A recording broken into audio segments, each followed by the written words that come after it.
Why am I here? Why am I here? Write it down. I am here to, whether it's to explore, whether it's to learn, whether it's to heal. Which area of your life are you here to heal? Why am I here? At the end of the day, what do I want to go out with? Very good. Done? Why am I here? Just right, what is coming from the heart. The distance between the head and the heart can be the longest distance. But we can learn to live from here, from the heart.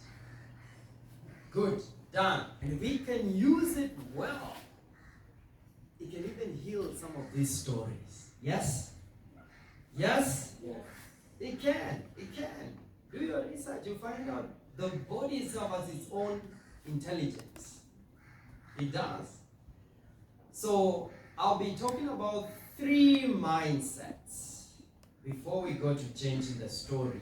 Let's first go through an introductory way of educating ourselves. There are 3 mindsets I've written in my book, Breakthrough with Jeff.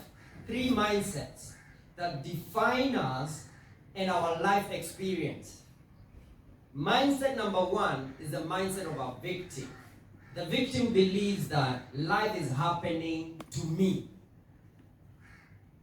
And you're always feeling ashamed. You're always blaming someone. Life is happening to me. The victim is always in search of problems. And is always in search of what's not working. The Bible says, seek and you shall find. Whatever you seek, you're going to find. The nature of the victim is to always look for what's not working. Are we together? Who wants to be a victim? I mean, who wants to be a victim? But we sometimes find ourselves here in the victim mindset where we are focusing on what doesn't work. We're focusing on what the past, something that happened 30 years ago, 10 years ago, 15 years ago.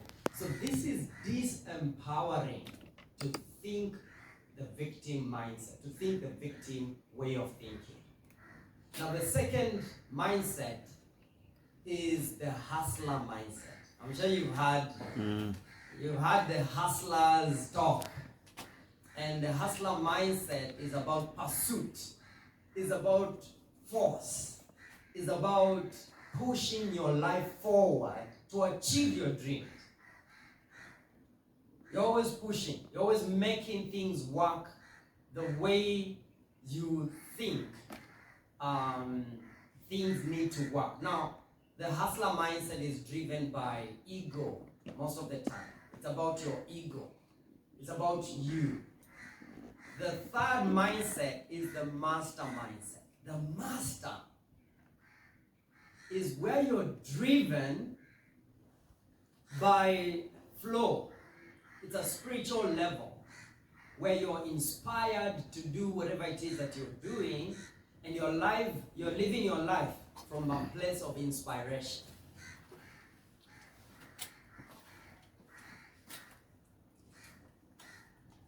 The master is our goal. That's where we want to go. The master mindset is where you can be still, is where you can be in control of your mind, and you become a master.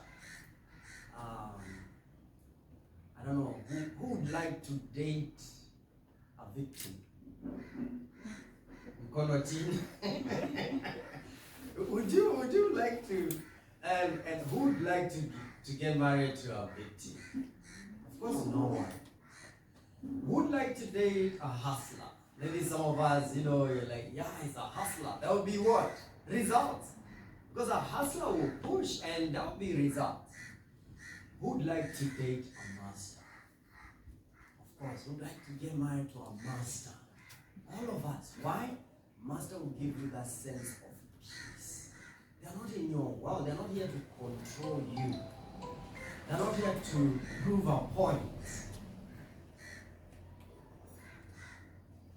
They are here to just experience this life.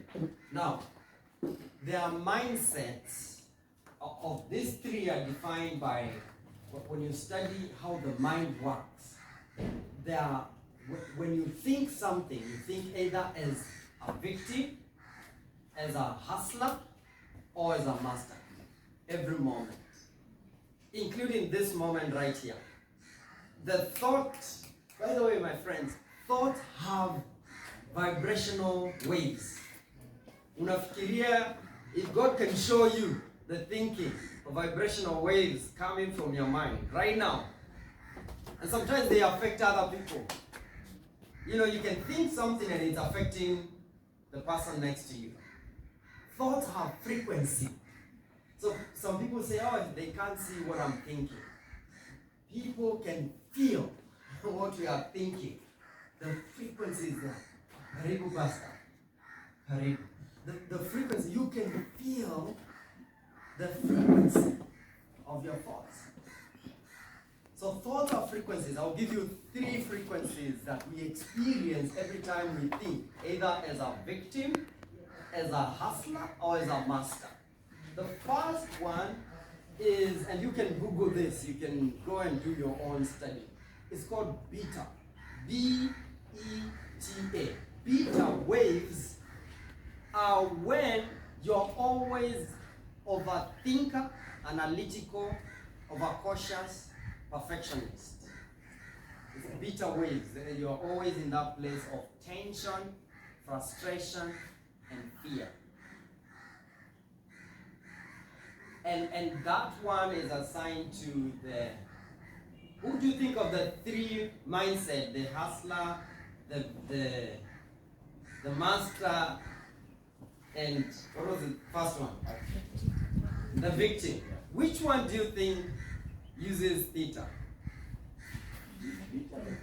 Beta, sorry.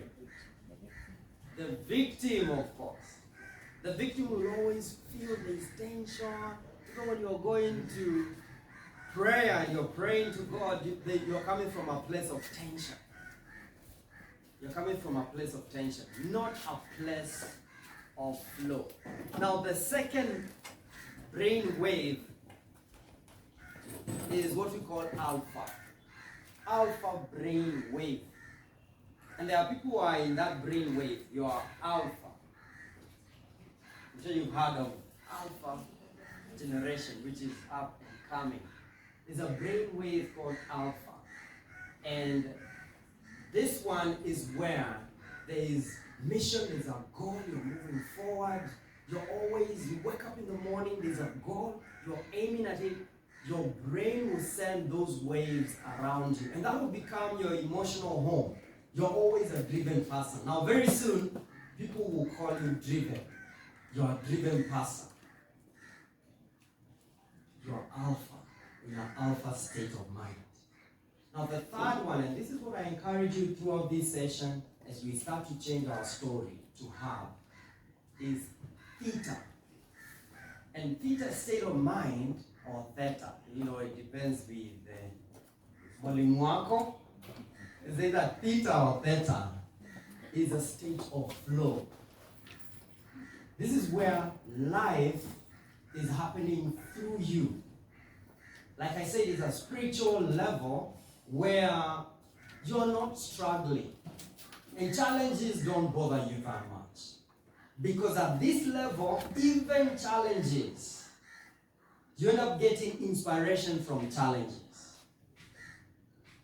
Did you get that? So there are 3 mindsets. For those who just joined us, let's help them. What is the first one? The brain waves. The first one is beta, B-E-T-A. And this is where you're analytical. You're always analytical. You're always too structured. Things must work a certain way for you to be happy. And we say that state leads to consciousness of a victim. Because you always feel frustrated, things are not working for me. The basic thinking of the victim mindset is that life is happening to me. So you go blaming people and blaming the world and blaming God. What is the second one? Alpha. The alpha state of mind is where you have a goal, you're pushing, you're going forward, you believe there's something within you that you can do, and you keep applying this techniques and strategies that you're going to learn here in this program. Alpha is driven, but it's not the outward. The challenge with alpha is that you're still going to have episodes of frustration. You've gotten the goal, but by the time you reach to the goal, you're beaten. Everywhere there are scars. Because you are at alpha state, which defines the hustler. The hustler doesn't care what he goes through and just cares about the goal. The hustler doesn't care who he or she hurts, doesn't care about the goal. The hustler will step on your head to get to the goal and only cares about the goal. But life is not about just that. Life is about who we become in this life. Life is about experiencing that flow. And that you get in the next level of consciousness, which is, what did we call it? Theta. And today I'll be teaching you how do you access theta. That's my assignment today. Hizi zingine tutatafuta mwalimu. But theta state of consciousness, because this is where you can become a magnet for goodness. And you deal with your stories from a place of flow. Things are happening for you, not to you. Please tell the person next to you, things are happening for you. It's not to you. Because the moment you believe things are happening to you, then you become a victim. You become a victim and you become so, distant from where God is calling you to be. Things are happening to me. Now, this is what we are going to do. I hope we have the foundational. I wanted to lay the foundation before we do the exercises, because we are going to do the exercises. But it's good to come from a place of awareness, where you know why we are doing what we are doing. Now, you cannot just access theta, state of mind, without practicing. There's a science and research that has been done on what you can do to get to that state. And one is meditation. So you've got to learn how to meditate. When you meditate, you slow down your reactive mind. And you're always, which is the victim. It's always reactive. You're always reacting to things around you. Life is happening to you. You slow things down. And you begin to flow. And you begin to allow. So meditation is one. Number two, you have to learn to breathe correctly. And I'll tell you why. Breath affects your state of mind, because that's your physiology. There's a physiological connection that is related to your success. Unajua unaweza angalia the physiology, the way someone is showing up, and you know something is wrong. Then you don't need to be a master coach and all that. Just, are you okay? Have you ever asked someone, are you okay? What did you look at? It's their physiology, it's their body. Body has got messages and consciousness. It's telling you how you're feeling. It's telling you this is where I'm going. And when you learn to master your body and the way you show up at work, the way you show up in your relationship, it's good to master this area of your body. Where are we? What did you write last? So breath is very important. The other one we're going to use today in this practice is emotion. Where is my emotional home? What is my emotional home? Now, all of us, we have a home we always go to emotionally. I'm not talking about where you live. We have our home. You always go to, when things are not working, you go home. You go to your home. Now, some of us, our home